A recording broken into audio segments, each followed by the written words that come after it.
ज्ञान Bindu Bihar police full length test number 4 को इस सेशन में हम डिस्कस करेंगे। Hello friends, welcome to the success Kendra. Friends देखिए, आज इस सेशन में हम लोग बिहार पुलिस 2025 के लिए ज्ञान बिंदु का फुल लेंथ टेस्ट नंबर 4 को डिस्कस करेंगे। यहाँ पर आप देख सकते हैं बिहार पुलिस 19,838 पोस्ट के लिए ज्ञान बिंदु का यह फुल लेंथ टेस्ट नंबर 4 है। टोटल इसमें 100 प्रश्न है। जिस प्रकार से आपके एग्जाम में प्रश्न पूछे जाते हैं और बहुत ही अच्छे लेवल के प्रश्न हैं। फ्रेंड्स, इसको पूरा आप ज़रूर लगाइएगा। और इससे पहले ऑलरेडी हमने टेस्ट 1, 2 और 3 को कंप्लीट कर लिया है। अगर आपने नहीं देखा है तो जाकर के देख लीजिए, लिंक आपको डिस्क्रिप्शन बॉक्स में मिल जाएगा। चैनल पर अगर आप पहली बार विजिट कर रहे हैं तो चैनल को सब्सक्राइब कर लीजिए और जो बगल में बेल आइकन है, घंटी का निशान है, उसको भी ज़रूर दबा लीजिएगा, ताकि जब भी बिहार पुलिस 19,838 पोस्ट से रिलेटेड कोई भी इंपॉर्टेंट वीडियो अपलोड किया जाए तो उसका नोटिफिकेशन सबसे पहले आपके पास पहुंच जाए। तो चलिए फ्रेंड्स, बिना देरी किए हुए सेशन स्टार्ट करते हैं। एक बार सभी लोग प्लीज़ पहले सेशन को लाइक कर दीजिए और जब इसको पूरा लगा लीजिएगा, कंप्लीट इसको देख लीजिएगा, तो कम से कम एक ग्रुप में इसको ज़रूर शेयर कर दीजिएगा। तो चलिए अब हम लोग स्टार्ट करते हैं आज का सेशन। तो फ्रेंड्स, जैसे मैंने आपको बताया है कि आज इस सेशन में हम लोग बिहार पुलिस 2025 के लिए ज्ञान बिंदु का फुल लेंथ टेस्ट 4 को हम डिस्कस करेंगे। और इससे पहले हमने टेस्ट नंबर 1, 2 और 3 को कंप्लीट कर लिया है। अगर आपने नहीं देखा है तो ज़रूर देख लीजिएगा, लिंक आपको डिस्क्रिप्शन बॉक्स में मिल जाएगा। चलिए स्टार्ट करते हैं। थोड़ा सा मैं जूम कर देता हूं ताकि प्रश्न आपको और स्पष्ट रूप से दिखाई दे। एक बार सभी लोग फ्रेंड्स प्लीज़ सेशन को लाइक कर दीजिए। आपका एक लाइक ही हमें मोटिवेट करता है। चलिए आज के सेशन का पहला प्रश्न पढ़ेंगे कि किसी भी देश में कानून बनाने का अंतिम अधिकार किसके पास होता है। अगर आप आंसर जानते हैं तो आंसर कमेंट करते चलिए, इससे आपका रिवीजन होते चलेगा। और जो भी मैं आपको एक्सप्लेन करके एक्स्ट्रा फैक्ट्स बताऊंगा उसे आप ध्यानपूर्वक ज़रूर सुनिएगा। इससे क्या होगा कि इस तरह से एक प्रश्न के साथ साथ आपके 2 से 3 प्रश्न जो हैं कवर होते चलेंगे। अब चलिए बताइए, किसी भी देश में कानून बनाने का अंतिम अधिकार किसके पास होता है। तो किसी भी लोकतांत्रिक देश में कानून बनाने का अंतिम अधिकार संसद के पास होता है। संसद नए कानून बना सकती है, मौजूदा कानूनों को बदल सकती है या मौजूदा कानूनों को निरस्त कर सकती है। तो यहाँ पर देखिए ऑप्शन ए संसद राइट आंसर हो जाएगा। और आपको पता है कि संसद भारत में कानून बनाने वाली संस्था है। किसी भी कानून को पारित करने के लिए उसे संसद में विधेयक के रूप में पेश किया जाता है, जिसे राष्ट्रपति की मंजूरी मिलने के बाद पूरे देश में लागू किया जाता है। तो ये सब पॉइंट ध्यान रखिएगा। जो भी मैं आपको एक्सप्लेन करके बताऊंगा उसे आप ध्यानपूर्वक जरूर सुनिएगा। और फ्रेंड्स देखिए, इसको एक एग्ज़ाम के तौर पर लगाइए। ऐसा समझिए कि आप एग्जामिनेशन हॉल में बैठे हुए हैं और बिहार पुलिस 2025 की परीक्षा दे रहे हैं। और ईमानदारी पूर्वक अपना अपना स्कोर जो है सेशन के एंड में कमेंट करके ज़रूर बताइएगा। चलिए देखिएगा, दूसरा प्रश्न है कि वार्षिक वित्तीय विवरण संसद की दोनों सदनों के समक्ष कौन रखवाता है। ये पिछले बार बिहार पुलिस का क्वेश्चन है।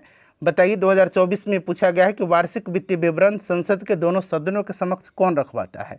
तो देखिए, जो वार्षिक वित्तीय विवरण है भारतीय संविधान के अनुच्छेद 112, ध्यान रखिएगा, भारतीय संविधान के अनुच्छेद 112 में है।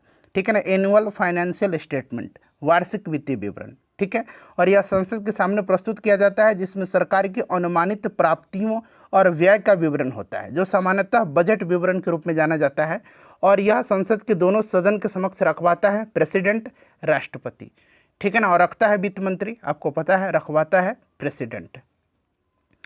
चलिए देखिएगा कि सर्वोच्च न्यायालय व उच्च न्यायालयों के न्यायाधीशों को पद से कौन हटा सकता है। देखिए, सर्वोच्च न्यायालय यानी कि सुप्रीम कोर्ट और उच्च न्यायालय यानी कि हाई कोर्ट के न्यायाधीशों को राष्ट्रपति द्वारा पद से हटाया जाता है। परंतु रुकिए, यह केवल संसद के प्रत्येक सदन द्वारा विशेष बहुमत से पारित किए गए प्रस्ताव के बाद ही हो सकता है। इसीलिए ऑप्शन डी हो जाएगा राष्ट्रपति, यदि दोनों सदन द्वारा यह प्रस्ताव पारित है। ठीक है फ्रेंड्स, चलिए नेक्स्ट क्वेश्चन है हमारा। और देखिए, अगर आपने टेस्ट नंबर 3 नहीं देखा है, आज ही मैंने करवाया हुआ है कवर आपको, तो जाकर के देख लीजिए। देखिए, संविधान के किस अनुच्छेद के अंतर्गत बिहार उच्च न्यायालय को बंदी प्रत्यक्षीकरण की रिट जारी करने की शक्ति प्राप्त है।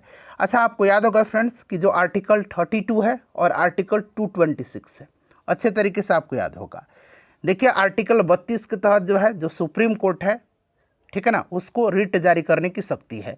और आर्टिकल 226 के तहत जो हाई कोर्ट हैं उनको रिट जारी करने की शक्ति है। 5 प्रकार की रिट हैं, काउंट करिएगा उंगली पर। एक बंदी प्रत्यक्षीकरण, दूसरा परमादेश, तीसरा प्रतिषेध, चौथा उत्प्रेषण और 5वां अधिकार परीक्षा लेख, ठीक है ना। तो यहाँ पर देखिए अनुच्छेद आपका बी हो जाएगा अनुच्छेद 226। क्लियर, क्योंकि हाई कोर्ट की बात हो रही है, सुप्रीम कोर्ट होता तो 32 होता। चलिए देखिएगा कि भारत में शक्तियों की विभाजन के संबंध में विवाद की स्थिति में निर्णय लेने का अंतिम अधिकार किसके पास है। काफ़ी इंपॉर्टेंट क्वेश्चन है। देखिए भारत में शक्तियों के विभाजन के संबंध में किसी भी विवाद की स्थिति में जो सर्वोच्च न्यायालय है, सुप्रीम कोर्ट है, वही अंतिम निर्णय लेता है। अंतिम निर्णय लेने का अधिकार कौन रखता है? सर्वोच्च न्यायालय। तो केवल सर्वोच्च न्यायालय हो जाएगा। चलिए नेक्स्ट क्वेश्चन है हमारा कि किस संविधान संशोधन द्वारा संविधान में नागरिकों के 10 मूल कर्तव्यों का उल्लेख किया गया है। 10 मूल कर्तव्य यानी कि फंडामेंटल ड्यूटीज। मूल रूप से 10 थे, बट वर्तमान में अब ये कितने हो गए हैं मूल कर्तव्य? 11 हो गए हैं। 42वां संविधान संशोधन के द्वारा 1976 में सरदार स्वर्ण सिंह समिति की अनुशंसा पर इसको संविधान के भाग 4A के अनुच्छेद 51A के अंतर्गत इसको रखा गया है, ठीक है ना। वर्तमान में 11 हैं और मूल रूप से कितने थे? 10 थे। ऑप्शन सी यहाँ पर करेक्ट आंसर हो जाएगा, ठीक है। चलिए उसके बाद देखिएगा कि निम्नलिखित में से कौन भारत को धर्मनिरपेक्ष राज्य वर्णित करता है।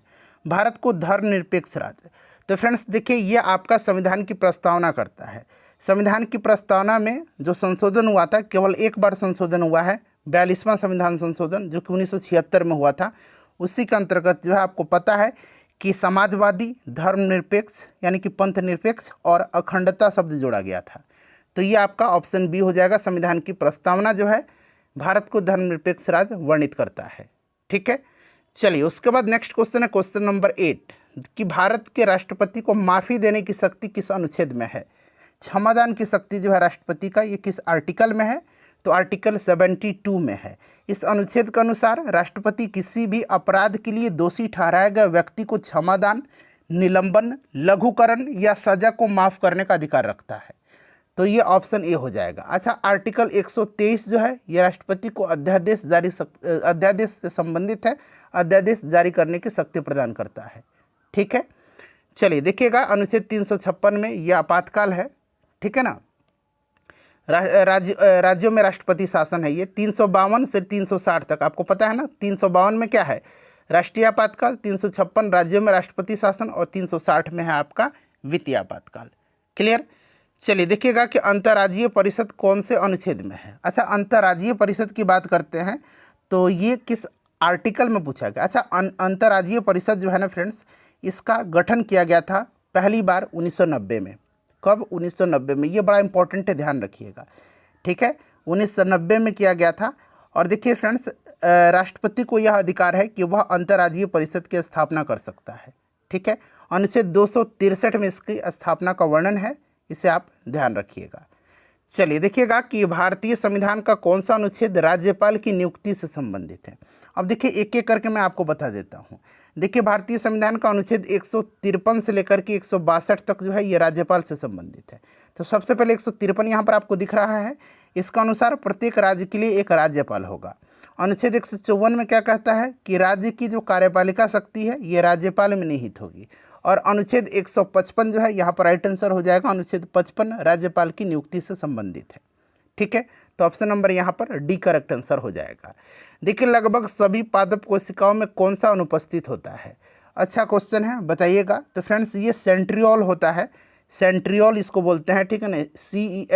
CENTRIOLE सेंट्रियोल, और हिंदी में इसको तारकाय बोलते हैं, ठीक है। ये लगभग सभी पादप कोशिकाओं में अनुपस्थित होता है।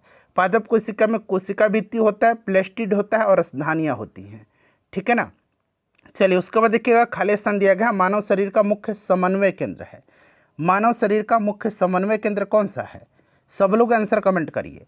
तो फ्रेंड्स ये आपका मस्तिष्क हो जाएगा। मस्तिष्क मानव शरीर का मुख्य समन्वय केंद्र होता है। यह केंद्रीय तंत्रिका तंत्र का एक हिस्सा होता है जो शरीर के सभी कार्यों को नियंत्रित करता है, ठीक है। अच्छा, नग्न बीज इसमें मिलते हैं, यानी कि बीज खुले रूप से होते हैं, ढके हुए नहीं होते, नग्न बीज। तो फ्रेंड्स देखिए नग्न बीज जो होते हैं ना, ये जिम्नोस्पर्म में पाए जाते हैं। किस में पाए जाते हैं? जिम्नोस्पर्म में पाए जाते हैं। जिम्नोस्पर्म पौधे हैं ऐसे जिसमें बीज खुले होते हैं, ठीक है। अच्छा, एंजियोस्पर्म में ढके हुए होते हैं, इस चीज़ को ध्यान रखिएगा।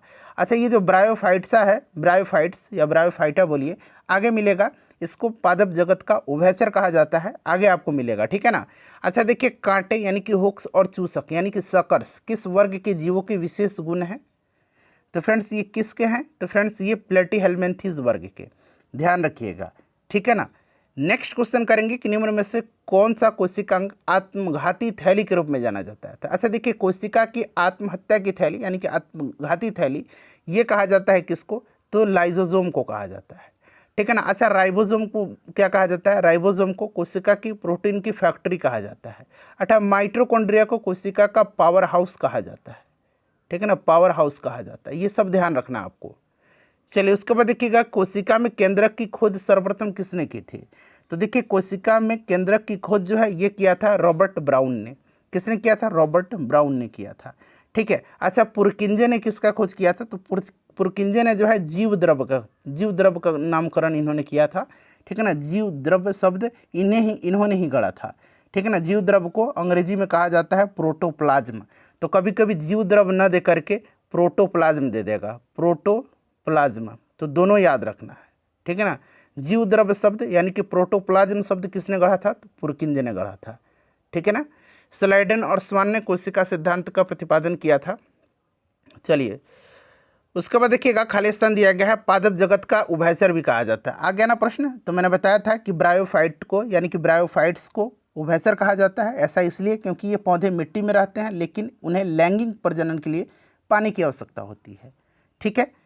चलिए, साइंस के अच्छे अच्छे प्रश्न हैं इसमें। फ्लोएम किस कोशिका से बना होता है? अच्छा, फ्लोएम जो भोज्य पदार्थ यानी कि जो खाना का परिवहन करता है, जाइलम जल का परिवहन करता है।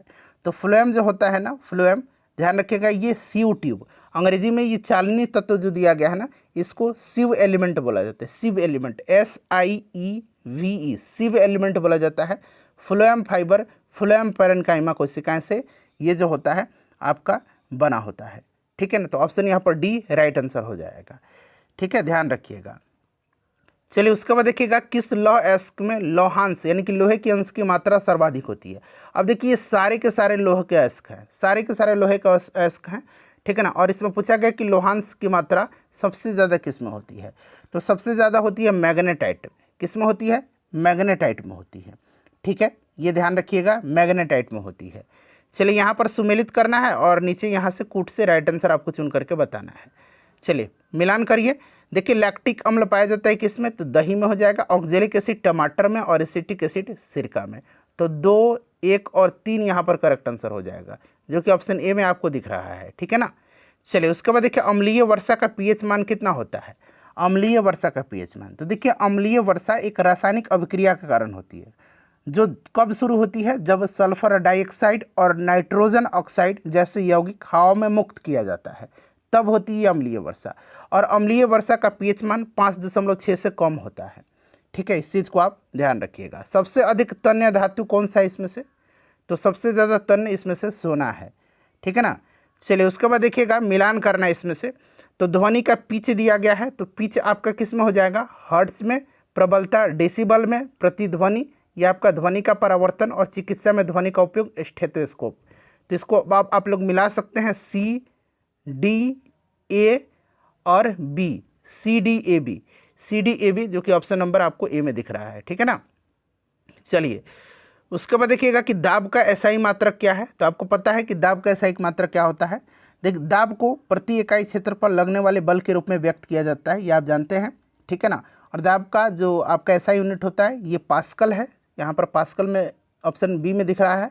और पास्कल को 1 न्यूटन प्रति वर्ग मीटर के बराबर भी माना जाता है, यानी कि न्यूटन प्रति मीटर स्क्वायर यही पास्कल है। तो इसे भी आप ध्यान रखिएगा, कभी कभी ये यूनिट दे देगा। मधुमक्खी के डंक में कौन सा एसिड होता है? तो मैंने बताया था कि फॉर्मिक एसिड होता है, और फॉर्मिक एसिड को मेथेनोइक एसिड भी कहा जाता है, इस चीज़ को आप ध्यान रखना है आपको, ठीक है। दूध दही में लैक्टिक एसिड पाया जाता है, सिरका में एसिटिक एसिड पाया जाता है, और सिट्रिक एसिड जो है, जो खट्टे फल है, नींबू संतरा, इनमें सिट्रिक एसिड पाया जाता है। और एक टार्टरिक एसिड होता है, एक होता है टार्टरिक एसिड। टार्टरिक एसिड इमली में पाया जाता है, टार्टरिक एसिड, ठीक है ना। जो कच्चा आम होता है उसमें कच्चा आम में टार्टरिक एसिड पाया जाता है। तो ये सब ध्यान रखिएगा आप, ठीक है ना। चलिए, बिहार विधानसभा में अनुसूचित जनजाति के लिए कितनी सीटें आरक्षित है? सबसे पहले देखिए, बिहार विधानसभा में टोटल कितना सीट है? 243 सीट है। अनुसूचित जाति के लिए 38 सीट है और जनजाति के लिए 2 सीट आरक्षित है। तो टोटल सीट अगर पूछेगा कितना आरक्षित है तो 40 सीट है, जिसमें से 38 अनुसूचित जाति के लिए है और अनुसूचित जनजाति के लिए कितना है? 2 सीट है। ऑप्शन में देखिए कहाँ 2 दिया गया है, हाँ ऑप्शन ए में ही आप देख रहे हैं 2 दिया गया है। आदिवासी नेता सिद्धू और कानू किस क्षेत्र से संबंधित है? अच्छा, सिद्धू, कानू, चांद भैरव, ये सब आपको याद होगा संथाल विद्रोह से ये संबंधित हैं। संथाल विद्रोह हुआ था कब? 1855-56 में, ठीक है ना। अब इसी से आप पकड़ लीजिएगा संथाल परगना। संथाल विद्रोह हुआ था कब? 1855-56, ये काफ़ी इंपॉर्टेंट है, याद रखना आपको। चलिए, उसके बाद देखिएगा कि बिहार में 1857 की क्रांति का केंद्र कहाँ था? बिहार में 1857 की क्रांति का नेतृत्व बाबू कुंवर सिंह जी ने किया था, ठीक है ना। तो ध्यान रखना, ये जगदीशपुर और जगदीशपुर के ये राजा थे और इन्होंने ये स्टेटमेंट दिया था वीर कुंवर सिंह ने कि मैं जहाँ भी रहूँ जगदीशपुर वहीं है, ठीक है ना। अच्छा, विक्रमशिला गंगा डॉल्फिन अभयारण्य बिहार के किस जिले में है? विक्रमशिला गंगा डॉल्फिन अभयारण्य जो है ये भागलपुर में है, ठीक है फ्रेंड्स। चलिए देखिएगा कि वर्ष 2011 की जनगणना के अनुसार बिहार में साक्षरता दर कितना है? अच्छा क्वेश्चन है, बिहार में साक्षरता दर अगर पूछेगा तो आपको याद रखना है साक्षरता दर कितना है, बताइए। तो साक्षरता दर 61.8% है, जिसमें पुरुष साक्षरता दर 71.20% है और महिला साक्षरता दर 51.50% है। महिला साक्षरता दर बार बार पूछा जाता है 2011 की जनगणना के अनुसार, तो ये आप ध्यान रखिएगा बिहार वाला, ठीक है। चलिए, उसके बाद देखिएगा कि बिहार प्रांतीय कांग्रेस कमेटी की स्थापना कब की गई थी? बिहार प्रांतीय कांग्रेस कमेटी की स्थापना कब हुआ था? तो फ्रेंड्स ये 1908 में हुआ था। कब हुआ था? 1908 में, ध्यान रखना आपको, ठीक है। अच्छा, बिहार के निम्नलिखित जिला में कौन सा बिहार के नक्शे पर, बिहार का जो मैप है ना उस पर सर्वाधिक पूर्व में है? जब आप नक्शा को देखेंगे तो आप पाएंगे कि सबसे ज़्यादा पूर्व में किशनगंज है, ठीक है। चलिए, घाघरा नदी बिहार के किस जिले में आकर के गंगा में मिलती है? अच्छा, घाघरा नदी एक है पुनपुन नदी। देखिए, पुनपुन नदी जो है ना ये फतुआ में आकर के गंगा में मिलती है। कहाँ पर? फतुआ में। अच्छा, घाघरा नदी जो है ये रेविलगंज में, कहाँ? रेविलगंज, जो कि छपरा में पड़ता है। रेविलगंज सारण में आकर के ये गंगा में मिलती है। अगर रेविलगंज पूछ देगा, जगह रेविलगंज दे देगा, नहीं तो छपरा दे देगा, नहीं तो सारण दे देगा, ये सब नाम याद रखिएगा। कोसी नदी कुर्सेला में आकर के मिलती है गंगा में, ठीक है, कटिहार में, कुर्सेला में। देखिए, नाटो का मुख्यालय पूछा गया। अच्छा, North Atlantic Treaty Organization, NATO का फुल फॉर्म है। नाटो का स्थापना हुआ था 1949 में, ठीक है ना। इसका हेडक्वार्टर बेल्जियम के ब्रुसेल्स शहर में है। और देखिए, नाटो का अभी जो नया सदस्य है, 32वां सदस्य देश कौन बना है, इसका प्रश्न बन सकता है। तो याद रखिएगा, स्वीडन जो है ये इसका 32वां सदस्य देश बना है, ठीक है। चलिए, विश्व स्वास्थ्य दिवस कब मनाया जाता है?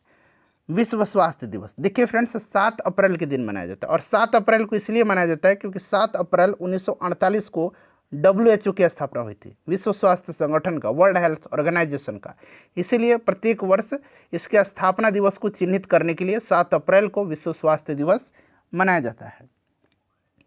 देखिए, पुलित्जर पुरस्कार किस क्षेत्र में दिया जाता है? पुलित्जर और एक प्रित्जकर है, एक इस तरह से प्रित्जकर है, ठीक है ना, दोनों को मिक्स मत करिएगा। पुलित्जर दिया जाता है पत्रकारिता के क्षेत्र में और प्रित्जकर दिया जाता है यह आपका आर्किटेक्ट के क्षेत्र में, आर्किटेक्ट के क्षेत्र में, ठीक है ना, आर्किटेक्चर के क्षेत्र में दिया जाता है। चलिए, उसके बाद देखिएगा कि थियोसॉफिकल सोसाइटी की स्थापना किसने किया था? थियोसॉफिकल सोसाइटी की स्थापना 1875 में जो है, ठीक है ना, ध्यान रखना है, 1875 में मैडम ब्लावत्स्की और कर्नल अलकॉट ने किया था। मैडम ब्लावत्स्की और कर्नल MS अलकॉट ने किया था, ठीक है ना, इस चीज़ को ध्यान रखिएगा, काफ़ी इंपॉर्टेंट है ये। चलिए, उसके बाद देख लीजिएगा, अगला प्रश्न है कि बक्सर का युद्ध कब हुआ था? तो फ्रेंड्स देखिए, बक्सर का युद्ध और एक पलासी का युद्ध है, ठीक है ना, पलासी का युद्ध और बक्सर का युद्ध। तो देखिए, पलासी का युद्ध हुआ था 23 जून 1757 को, 23 जून 1757 को, ठीक है ना, ये आपका पलासी का युद्ध। और पलासी के युद्ध में हुआ था क्या? तो नवाब सिराजुद्दौला की हार हुई थी, अंग्रेज जीत गए थे। अंग्रेजी सेना का नेतृत्व रॉबर्ट क्लाइव कर रहा था, क्लियर। अच्छा, अब बात करते हैं बक्सर के युद्ध का। बक्सर का युद्ध हुआ था 22 अक्टूबर 1764 को और इसमें भी अंग्रेज जीत गए थे। इसमें अंग्रेजी सेना का नेतृत्व हेक्टर मुनरो कर रहा था, ठीक है ना, हेक्टर मुनरो कर रहा था। चलिए, उसके बाद देखिएगा अगला प्रश्न क्या है हमारा। अगला प्रश्न है फ्रेंड्स, ध्यान से पढ़िएगा कि अर्थशास्त्र की रचना किसने किया है? तो अर्थशास्त्र किसकी रचना है? तो ये चाणक्य की है, कौटिल्य की है, विष्णुगुप्त की है। एक ही व्यक्ति का नाम है, चाणक्य, कौटिल्य, विष्णुगुप्त। ठीक है ना। तो ये चाणक्य ने किया अर्थशास्त्र की रचना। देखिए गौतम बुद्ध को ज्ञान की प्राप्ति कहाँ हुई थी? तो ज्ञान की प्राप्ति इनको बोधगया में हुई थी। ठीक है फ्रेंड्स। चलिए, पहला उपदेश इन्होंने सारनाथ में दिया था। इनकी मृत्यु कुशीनगर में हुई थी। ठीक है।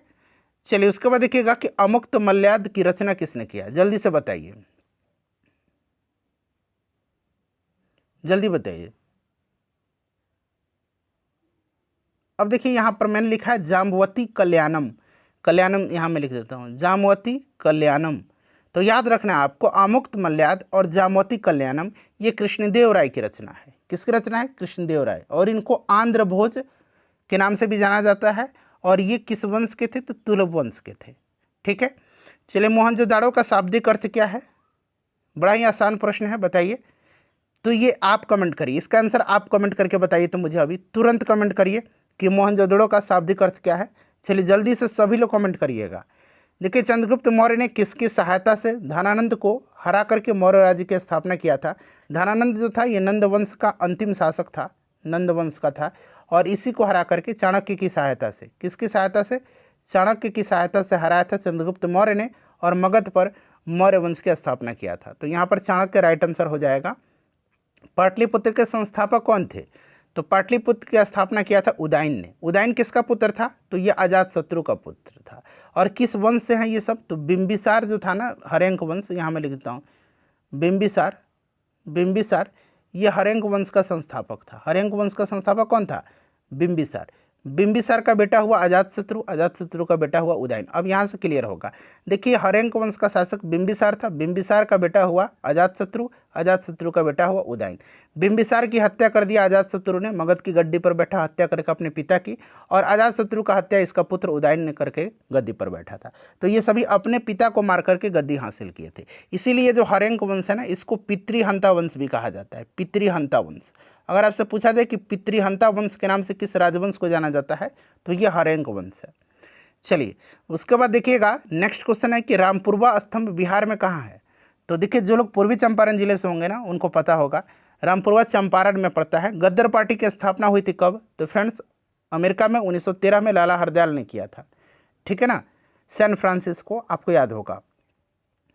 उसके बाद देखिए, निम्नलिखित में से किसकी स्थापना गोपाल कृष्ण गोखले ने किया था? तो गोपाल कृष्ण गोखले ने सर्वेंट्स ऑफ इंडिया सोसाइटी का स्थापना किया था, यानी कि भारतीय सेवक समाज की स्थापना 1905 में इन्होंने किया था। ये सन बड़ा इंपॉर्टेंट है, ध्यान रखना आपको। ठीक है ना। चलिए, उसके बाद देखिएगा कि कांग्रेस का पहला अधिवेशन आयोजित किया गया था। तो पहला अधिवेशन हुआ था 1885 में। कहाँ पर? बम्बई में। किसकी अध्यक्षता में? WC बनर्जी की अध्यक्षता में। तो WC बनर्जी की अध्यक्षता में, बॉम्बे में। ठीक है ना, ध्यान रखना है। अच्छा, दूसरा अधिवेशन हुआ था 1886 में। कहाँ पर? तो कलकत्ता में। किसकी अध्यक्षता में? तो दादा भाई नौरोजी की अध्यक्षता में। क्लियर। अच्छा, जो पहला अधिवेशन हुआ था उसमें 72 प्रतिनिधियों ने हिस्सा लिया था। चलिए, उसके बाद देखिए, सिंधु घाटी सभ्यता के लोग किसकी पूजा करते थे? तो फ्रेंड्स, ये किसकी पूजा? पशुपति की करते थे। नेक्स्ट क्वेश्चन है हमारा कि सविनय अवज्ञा आंदोलन के बारे में निम्नलिखित में से कौन सा कथन सही है? देखिए, इसकी शुरुआत गांधी जी के चंपारण सत्याग्रह के साथ हुई थी। नहीं, सविनय अवज्ञा आंदोलन दांडी यात्रा के साथ हुई थी। ठीक है ना, 12 मार्च 1930 को साबरमती आश्रम से इन्होंने जो है दांडी यात्रा निकाला था। क्लियर। चलिए, तो ये चंपारण यात्रा से दांडी यात्रा से हुई थी, तो ये गलत हो गया। गांधी बिन समझौते के तहत कांग्रेस सविनय अवज्ञा आंदोलन छोड़ने को तैयार थी। ये स्टेटमेंट बिल्कुल सही है। पूछा गया कौन सा सही है? तो ऑप्शन बी सही है। ब्रिटिश सरकार शुरू से आंदोलन के प्रति काफ़ी नरम थी, नहीं, काफ़ी कड़ा रुख था उनका। और इसमें हिंसा हुआ था, तो यहाँ नहीं हुई थी लिखा गया, तो ये भी गलत है। तो सही आपका ऑप्शन बी ही है। ठीक है। चलिए, अच्छा यहाँ पर मैं बता देता हूँ, असहयोग आंदोलन 1920 सबसे चंपारण सत्याग्रह शुरू करते, 1917 चंपारण सत्याग्रह, 1920 असहयोग आंदोलन, 1930 सविनय अवज्ञा आंदोलन, 1942 भारत छोड़ो आंदोलन। ठीक है, तो ये चारों आप याद रखिएगा। देखिए, भूपरपट्टी में सर्वाधिक विस्तृत रूप से पाया जाने वाला तत्व कौन सा है? बताइए। भूपरपट्टी में सर्वाधिक विस्तृत रूप से पाया जाने वाला तत्व ये आपका ऑक्सीजन है। ऑक्सीजन के बाद सिलिकॉन है, सिलिकॉन के बाद जो है आपका एल्युमिनियम है। ठीक है, ऑक्सीजन, सिलिकॉन, एल्युमिनियम याद रखना आपको। फिर लोहा है, तो सबसे ज़्यादा ऑक्सीजन है। एस आकार का महासागरीय कटक है। तो देखिए एस आकार का महासागरीय कटक जो है ये मिड अटलांटिक रिज है, यानी कि मध्य अटलांटिक कटक, मिड अटलांटिक रिज अंग्रेजी में इसको बोला जाता है। ये अटलांटिक महासागर के बीच में स्थित है और टेक्टोनिक प्लेट के अलग होने से बनता है। ये काल वैसाखी चलती है, तो देखिए काल वैसाखी एक तरह की जो है हवा है, मई महीने में चलती है पश्चिम बंगाल में ये, ठीक है ना। ग्रीन हाउस से जुड़ा हुआ है कौन सा इसमें से, देखिए ग्रीन हाउस गैस क्या कौन कौन जुड़ा है, एक तो कार्बन डाइऑक्साइड है ग्रीन हाउस गैस, ठीक है ना, कार्बन डाइऑक्साइड है, उसके बाद मीथेन है, मैं यहाँ पर लिख देता हूँ मीथेन है, उसके बाद आपका नाइट्रस ऑक्साइड है N2O, उसके बाद जलवाष्प है H2O, जलवाष्प लिखना है यहाँ पर, ठीक है ना, और CFC है क्लोरोफ्लोरोकार्बन। ये सब आपके ग्रीन हाउस गैस है। चलिए नाइट्रोजन ऑक्साइड यहाँ पर दिया गया, नाइट्रस ऑक्साइड होगा, नाइट्रोजन नहीं। उत्तरी तथा पश्चिम भारत में चलने वाली गर्म तथा शुष्क हवाएं क्या कहलाती है, तो उत्तरी भारत और पश्चिमी भारत में जो हवाएं चलती हैं गर्मी में उनको कहा जाता है लू, ठीक है ना। अच्छा चिनुक जो है ये अमेरिका में चलता है। ब्लिजार्ड की बात करते हैं तो ये बर्फीला तूफान है जो खास करके साइबेरिया, कनाडा और अमेरिका के जो ठंडा प्रदेश है वहाँ पर चलता है, ठीक है। और फोन जो है ये स्विट्जरलैंड में ज़्यादातर बहता है। श्वेत क्रांति निम्नलिखित में से किसके अधिक उत्पादन से संबंधित है, बताइए। तो देखिए श्वेत क्रांति जो है ये दुग्ध उत्पादन से संबंधित है, दूध उत्पादन से। श्वेत क्रांति का जनक डॉक्टर वर्गीज कुरियन को माना जाता है, किसको, वर्गीज कुरियन को, यहाँ मैं लिख देता हूँ कुरियन, ठीक है ना, वर्गीज कुरियन को माना जाता है, ठीक है। श्वेत क्रांति दुग्ध उत्पादन से संबंधित है और इसको ऑपरेशन फ्लड के नाम से भी जाना जाता है। ऑपरेशन फ्लड पूछेगा किससे संबंधित है, तो दुग्ध उत्पादन से, ठीक है। चलिए भारत में मीठे पानी की सबसे बड़ी झील, तो फ्रेंड्स ये वुलर झील है, ठीक है। लोकटक झील ये मणिपुर में पड़ता है। चलिए उसके बाद देखिएगा कि निम्नलिखित में से कौन सी रबी फसल नहीं है, तो इसमें से आप देख सकते हैं गेहूँ, सरसों, चना ये रबी फसल है। खरीफ फसल ज्वार है, तो ये रबी फसल नहीं है। 0 डिग्री अक्षांश किस नाम से जाना जाता है, तो 0 डिग्री अक्षांश को इक्वेटर कहा जाता है, भूमध्य रेखा कहा जाता है, ठीक है ना। इक्वेटर कहा जाता है, भूमध्य रेखा कहा जाता है। तो यहाँ पर आप देख सकते हैं विषुवत रेखा दिया गया है, ठीक है। चलिए उसके बाद नेक्स्ट क्वेश्चन है कि नाइट्रोजन गैस N2O वायुमंडल में कितने प्रतिशत में मौजूद है, तो ये 78% में है। आपको पता है ऑक्सीजन लगभग 21% है, ठीक है। स्वागत का संधि विकसित करिए, तो सु जोड़ आगत होता है स्वागत का। चलिए उसके बाद देखिएगा 62 नंबर, महापुरुष में कौन सा समास है, महापुरुष, यानी कि अगर इसका समास विग्रह करेंगे तो होगा महान है जो पुरुष, ये कर्मधारय समास है, ठीक है ना। 2 वर्णिक मेल को क्या कहते हैं, तो फ्रेंड्स इसको संधि कहा जाता है। एक नए डॉक्यूमेंट के खोलने के लिए शॉर्टकट की कौन सा है, शॉर्टकट की अगर आपसे पूछेगा, शॉर्टकट की पूछा भी जाता है, नहीं भी पूछा जाता है कभी कभी, बट थोड़ा बहुत पढ़ करके जाना है आपको। शॉर्टकट जो होगा ये किसी भी नए डॉक्यूमेंट के खोलने के लिए CTRL+N होता है, ठीक है। चलिए देखिएगा प्रोजेक्ट चीटा के तहत बोत्सवाना से, कहाँ से, किस देश से, तो बोत्सवाना से, ध्यान रखना है। प्रोजेक्ट चीता के तहत बोत्सवाना से लाए जाने वाले कितने, तो 8 चीतों को, कितने चीतों को, तो 8 चीतों को किस वन्यजीव अभयारण्य या राष्ट्रीय उद्यान में स्थानांतरित किया जाएगा, तो आपको याद रखना है कि गांधी सागर में, गांधी सागर, ठीक है ना, गांधी सागर में, ध्यान रखना। गांधी सागर कहाँ है, मध्य प्रदेश में है, कहाँ पर है, MP में है, मध्य प्रदेश में है। चलिए उसके बाद देखिएगा कि हाल ही में जो है किसे यूनेस्को की memory of the world register में शामिल किया गया है, तो फ्रेंड्स ये भरत मुनि का नाट्य शास्त्र और श्रीमद् भगवत गीता को किया गया है। तो ए और बी दोनों राइट आंसर हो जाएगा, ठीक है। हर्ष सहित किसकी रचना है, तो वानभट्ट की रचना है, ये भी आप ध्यान रखिएगा, ये भी पूछा जाता है। चलिए उसके बाद देखिएगा कि भारत का पहला क्वांटम कंप्यूटिंग गांव कहाँ स्थापित होगा, भारत का पहला क्वांटम कंप्यूटिंग गांव ये आंध्र प्रदेश के अमरावती में स्थापित किया जाएगा। तो यहाँ पर देखिए अमरावती, अगर राज्य पूछेगा तो आंध्र प्रदेश, ठीक है। 23वें विधि आयोग के अध्यक्ष कौन बने हैं, 23वें विधि आयोग के अध्यक्ष, तो फ्रेंड्स ये कौन बने हैं, तो याद रखना आपको, ये बने हैं आपके न्यायमूर्ति दिनेश माहेश्वरी। तो यहाँ पर देखिए दिनेश माहेश्वरी दिया गया है, ठीक है। चलिए उसके बाद देखिएगा कि बिहार की मेज़बानी में महिला कबड्डी विश्व कप 2025 का आयोजन कहाँ किया जाएगा, याद रखना आपको, महिला जो है कबड्डी विश्व कप 2025 का आयोजन कहाँ पर, बिहार में, राजगीर में होगा। चलिए उसके बाद देखिएगा कि अप्रैल 2025 में भारत का दौरा करने वाले संयुक्त राज्य अमेरिका के उपराष्ट्रपति कौन है। देखिए उपराष्ट्रपति पूछा गया, राष्ट्रपति नहीं, नहीं तो बहुत लोग डोनाल्ड ट्रंप वगैरह मार देंगे। तो याद रखना ये जेडी वेंस हैं। कौन है? जेडी वेंस, ध्यान रखना आपको, ठीक है ना।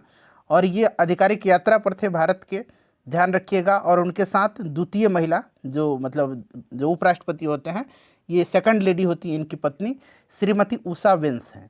उषा वेंस, ठीक है ना, उषा वेंस इनकी पत्नी का नाम है। तो ये भी पूछा जा सकता है, ध्यान रखना आपको, ठीक है। चलिए उसके बाद देखिएगा कि भारत और उज्बेकिस्तान के बीच 10 तलिक सैन्याभ्यास का कौन सा संस्करण पुणे में आयोजित किया। अब देखिए यहाँ पर 3 प्रश्न हैं। सबसे पहले तो पूछेगा कि भारत और उज्बेकिस्तान के बीच कौन सा अभ्यास होता है, तो 10 तलिक। प्रश्न इस तरह से पूछेगा कि 10 तलिक युद्धाभ्यास किसके किसके बीच होता है, तो भारत और उज्बेकिस्तान के बीच। कहाँ पर इसका आयोजन हुआ है, तो याद रखना है पुणे में। कौन सा संस्करण है, तो याद रखना 6ठा संस्करण है। चलिए उसके बाद देखिएगा कि 21 अप्रैल 2025 को बहुराष्ट्रीय हवाई युद्ध अभ्यास डेजर्ट फ्लैग 10 कहाँ आयोजित किया गया है। तो फ्रेंड्स देखिए डेजर्ट फ्लैग का ये 10वां संस्करण था और इसका आयोजन किया गया था यूएई में। यूएई में कहाँ पर, तो अल धफरा एयरबेस पर, ठीक है ना। तो आप यूएई भी याद रखेंगे तो चल जाएगा, ठीक है, इसको आप ध्यान रखिएगा। चलिए अगला प्रश्न कर लेंगे कि संजीव खन्ना के स्थान पर भारत के नए मुख्य न्यायाधीश कौन बने हैं। तो संजीव खन्ना के जगह भारत के जो नए मुख्य न्यायाधीश बने हैं उनका नाम क्या है, तो BR गवई है उनका नाम, भूषण रामकृष्ण गवई। पूरा नाम है जस्टिस भूषण रामकृष्ण गवई। और ये भारत के 52वें मुख्य न्यायाधीश बने हैं। 52वें, क्रम बड़ा इंपॉर्टेंट है, याद रखिएगा, ठीक है। तो यहाँ पर देख लीजिए क्या ऑप्शन में दिया गया है, देख सकते हैं BR गवई दिया गया है। यूनेस्को द्वारा हाल ही में कितने स्थलों को ग्लोबल जियो पार्क नेटवर्क में शामिल किया गया है। तो देखिए अभी यूनेस्को ने रिसेंटली जो है 16 नए स्थलों को शामिल किया है ग्लोबल जियो पार्क नेटवर्क में। और यह संख्या 11 देशों से है। जो 16 देश नए साइट है ना, ये आपके 11 देशों से है, ठीक है। चलिए इसमें याद रखना है आपको, चीन, उत्तर Korea, Ecuador, Indonesia, Italy, Norway, दक्षिण Korea, Saudi Arab, Spain, United Kingdom, Vietnam, ये सब शामिल हैं। 14 अप्रैल को किस महापुरुष की जयंती मनाई जाती है, तो 14 अप्रैल को मनाया जाता है डॉक्टर भीमराव अंबेडकर जी की जयंती, ठीक है ना, इसको आप ध्यान रखिएगा। तो यहाँ पर आपका भीमराव अंबेडकर हो जाएगा। अच्छा, इनका जन्म हुआ था 14 अप्रैल 1891 को और इनको मरणोपरांत जो है भारत रत्न दिया गया था, कब, 1990 में। अगर पूछा जाएगा कि भीमराव अंबेडकर को भारत रत्न कब दिया गया था, तो 1990 में। हिंदी में ये है इनकी जो रचना है वो पढ़ना है, तो हो सकता है कि पूछ लिया जाएगा कि इनको भारत रत्न कब दिया गया। चलिए उसके बाद देखिएगा कि हाल ही में चर्चा में रहा बाबा बौखनाग सुरंग कहाँ पर है। तो देखिए बौखनाग सुरंग की बात करते हैं तो उत्तराखंड का एक आपका सुरंग है सिलक्यारा सुरंग, याद है ना आपको, सिलक्यारा सुरंग। सिलक्यारा सुरंग को जो है नाम बदल करके बाबा बौखनाग सुरंग रखा गया है। तो याद हो जाएगा आपको कहाँ पर है, उत्तराखंड में है, ठीक है। सिलक्यारा सुरंग को ही बदल करके नाम इसका बाबा बौखनाग सुरंग कर दिया गया है, जो कि उत्तराखंड में है। खेलो इंडिया यूथ गेम्स 2025 का शुभंकर क्या है, बड़ा इंपॉर्टेंट है क्वेश्चन, क्योंकि इसका आयोजन बिहार में किया गया था इस बार, ठीक है। इसका शुभंकर जो है गज सिंह है। सबसे ज़्यादा मेडल जीता है महाराष्ट्र ने, ये भी आप ध्यान रखिएगा। चलिए देखिएगा कि मई 2025 में अंतर्राष्ट्रीय अंतरिक्ष स्टेशन की यात्रा करने वाले भारतीय अंतरिक्ष यात्री कौन हैं। तो देखिए कैप्टन राकेश शर्मा की अंतरिक्ष यात्रा के 40 साल के बाद जो भारतीय जा रहे हैं उनका नाम है शुभांशु शुक्ला। कौन है, शुभांशु शुक्ला, ठीक है। देश का पहला पूर्ण डिजिटल साक्षर राज्य कौन बना है, तो देखिए ये बन गया है आपका केरल स्टेट, ध्यान रखना आपको। हाल ही में देखिए साहित्य महोत्सव कलम और कवच 2.0 का आयोजन कहाँ किया गया। करंट अफेयर के सारे क्वेश्चन इंपॉर्टेंट है, नई दिल्ली में किया गया इसका, ठीक है ना। संस्कृति का 5वां, अब देखिए ये पुस्तक है संस्कृति का 5वां अध्याय, 18 अप्रैल 2025 को लॉन्च की गई ये पुस्तक। संस्कृति का 5वां अध्याय यानी कि संस्कृति का 5वां अध्याय, 5वां या पंचम एक ही बात है, किसके बारे में है। तो देखिए संस्कृति का जो 5वां अध्याय है प्रधानमंत्री नरेंद्र मोदी द्वारा विभिन्न अवसरों पर दिए गए भाषणों का संकलन है। तो पीएम मोदी के भाषणों का संकलन है ये, और इस पुस्तक की प्रस्तावना श्री राम बहादुर राय ने लिखी है और इसका संकलन डॉक्टर प्रभात ओझा ने किया है। तो प्रश्न अगर पूछा जाएगा कि पुस्तक की प्रस्तावना किसने लिखी है, तो राम बहादुर राय ने, और इसका संकलन किसने किया है, तो डॉक्टर प्रभात ओझा ने, ठीक है। चलिए उसके बाद देखिएगा कि हाल ही में आयुष्मान भारत योजना में शामिल होने वाला 35वां राज्य कौन बना है। तो ये 35वां राज्य बन गया है दिल्ली। कौन फ्रेंड्स, दिल्ली बना हुआ है, ध्यान रखना आपको, ठीक है। 35वां राज्य या केंद्र शासित प्रदेश, इस तरह से दे करके यहाँ पर लिख देगा केंद्र शासित प्रदेश, ठीक है ना। तो ये प्रश्न और ज़्यादा सुटेबल हो जाएगा। चलिए उसके बाद देखिएगा कि राष्ट्रपति द्रौपदी मुर्मू को 7 अप्रैल 2050 को लिस्बन में कौन सा पुरस्कार मिला है। तो देखिए इनको लिस्बन में जो पुरस्कार मिला है उसका नाम है की ऑफ ऑनर। की ऑफ ऑनर, तो यहाँ पर देखिए की टू द सिटी लिस्बन, ठीक है ना, की ऑफ ऑनर, यहाँ मैं लिख देता हूँ की ऑफ ऑनर, यानी कि की टू द सिटी लिस्बन। चलिए उसके बाद देखिए श्रीलंका के द्वारा प्रधानमंत्री मोदी को दिए गए सर्वोच्च नागरिक पुरस्कार का नाम क्या है। तो इसका नाम है, यहाँ पर देखिए ऑप्शन बी में दिया गया है मित्र भूषण। इसका नाम है क्या, मित्र भूषण, ठीक है ना। देखिए किस राज्य ने अपने जीरो पॉवर्टी मिशन का नाम डॉक्टर भीमराव अंबेडकर के नाम पर रखने की घोषणा किया है। तो फ्रेंड्स ये किसने किया हुआ है, ध्यान रखना है आपको, ये उत्तर प्रदेश ने, उत्तर प्रदेश ने किया हुआ है, ठीक है ना। जीरो पॉवर्टी यानी कि शून्य गरीबी मिशन का नाम डॉक्टर अंबेडकर के नाम पर रखा जाएगा, उत्तर प्रदेश ने ये घोषणा किया है। अच्छा, छठा बिमस्टेक शिखर सम्मेलन का आयोजन कहाँ हुआ है। तो ये देखिए छठा संस्करण है और इसका आयोजन थाईलैंड के बैंकॉक में हुआ है, थाईलैंड की अध्यक्षता में, ठीक है। नेक्स्ट क्वेश्चन हमारा कि नीति आयोग द्वारा जारी राजकोषीय स्वास्थ्य सूचकांक में कौन राज्य शीर्ष पर रहा है। नीति आयोग के द्वारा ये राजकोषीय स्वास्थ्य सूचकांक जारी किया गया है और इसमें शीर्ष में रहा है कौन सा राज्य। तो फ्रेंड्स उड़ीसा रहा है, ठीक है ना, उड़ीसा रहा है, इसमें ध्यान रखना। उड़ीसा के बाद छत्तीसगढ़ और गोवा का स्थान रहा है। चलिए उसके बाद देखिएगा कि एसएससी वर्गीकरण अधिनियम लागू करने वाला पहला राज्य कौन बना है। तो फ्रेंड्स ये बना है कौन सा, एससी वर्गीकरण यानी कि अनुसूचित जाति उप वर्गीकरण लागू करने वाला पहला राज्य ये आपका तेलंगाना बना है। हाल ही में देखिए भरणी उत्सव कहाँ मनाया गया। तो देखिए ये जो भरणी उत्सव है ना, ये मनाया गया है कहाँ। तो फ्रेंड्स ये केरल में मनाया गया है, ठीक है ना, केरल में मनाया गया है, ध्यान रखना है आपको, केरल में। तो यहाँ पर देखिए केरल करेक्ट आंसर हो जाएगा। चलिए उसके बाद देखिएगा कि किस राज्य सरकार ने डॉक्टर भीमराव अंबेडकर अभयारण्य को राज्य का 25वां अभयारण्य घोषित किया है। तो फ्रेंड्स ये किसने किया है 25वां अभयारण्य राज्य का। तो फ्रेंड्स ये मध्य प्रदेश ने किया है, तो मध्य प्रदेश राइट आंसर हो जाएगा। चलिए उसके बाद देखिएगा 91 से लेकर के 100 तक में गणित के प्रश्न, मैथ के प्रश्न हैं। आप इन 90 प्रश्नों तक में अपना स्कोर कमेंट करके बता दीजिए, ठीक है ना। और देखिए 91 से लेकर के 100 तक में मैथ के प्रश्न है, इसका सॉल्यूशन मैं आपको उपलब्ध करवा दूंगा नेक्स्ट वीडियो में, ठीक है ना। अभी मैंने इसको सॉल्व नहीं किया हुआ है, अभी आंसर की भी नहीं आया हुआ है। तो फ्रेंड्स सेशन को लाइक कर दीजिएगा और प्लीज़ इसको शेयर कर दीजिएगा, ठीक है ना। 100 तक में गणित के क्वेश्चन है।